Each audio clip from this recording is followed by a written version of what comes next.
রোজকার রান্নার থেকে আজকের রেসিপি আচারি চিকেন। আজ বানাবো আচারি চিকেন।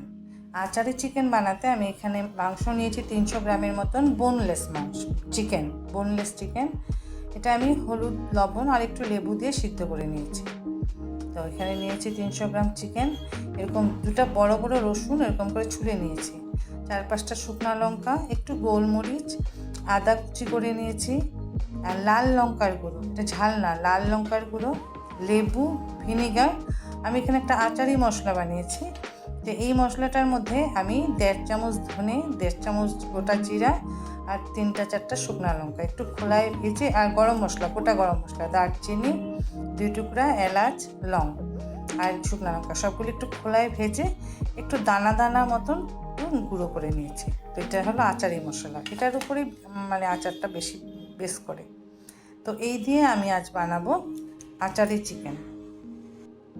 এখন আমি কড়াইটা গরমই আছে, তাতে আমি সরষের তেল দিয়ে দেবো। আচারের সরষের তেলটাই ভালো লাগে, বেশ একটু বেশিই দেবো, কেন কি একবারেই যতটুকু তেল দেওয়ার দিয়ে দিলাম, কারণ পরে তেল দিলে কাঁচা কাঁচা গন্ধ করবে। তাই আমি একদম তেলটা গরম হয়ে গেছে পুরো একদম। তা এখন আমি মাংসগুলি ভাজবো। মাংসগুলি আমি ডাইরেক্ট তেলেতেও ভাজতে পারতাম না সিদ্ধ করে, কিন্তু কেন দিলাম, কারণ কি আমি যদি না সিদ্ধ করে দিই না তো ভীষণ জল বেরোয় চিকেন থেকে। তো এর জন্য এটাকে ভাজবো।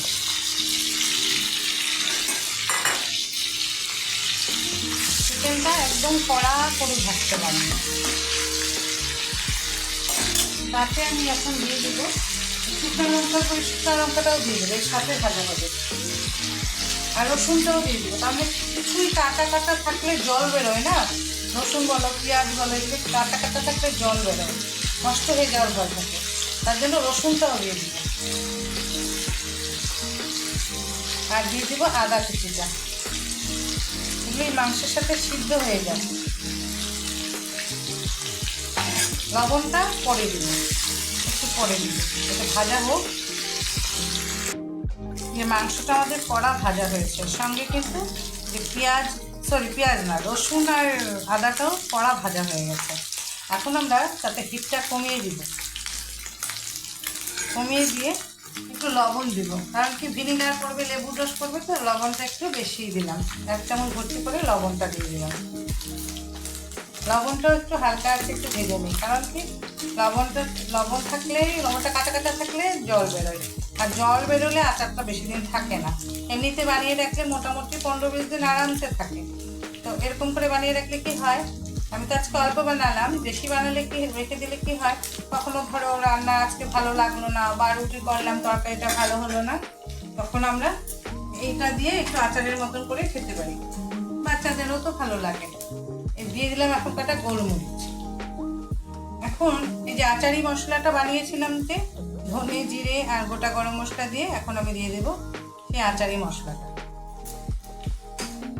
আর দিয়ে দেব এই লাল লঙ্কা 3 চামচ, এটাতে ঝাল নাই, শুধু কালার। ঝালের জন্য তো গোটা গোটা গরম মশলা দিয়েছি, গোটা গোটা শুকনো লঙ্কা। এখন আমি এটাকে একটু কম হিটে একটু নাড়াচাড়া করে নিই।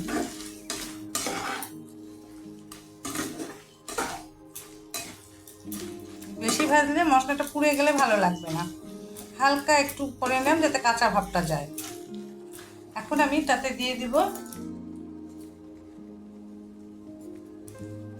এরকম 1 হাতা ভিনিগার।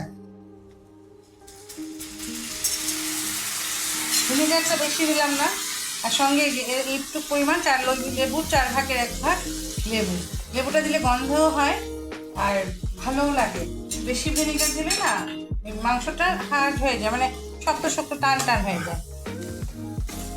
এই আমাদের হয়ে গেল আচারি চিকেন। এখন এটাকে আমি ঢাকা দিয়ে রেখে দিব, পরে বয়মে করব। আমাদের হয়ে গেল আচারি চিকেন।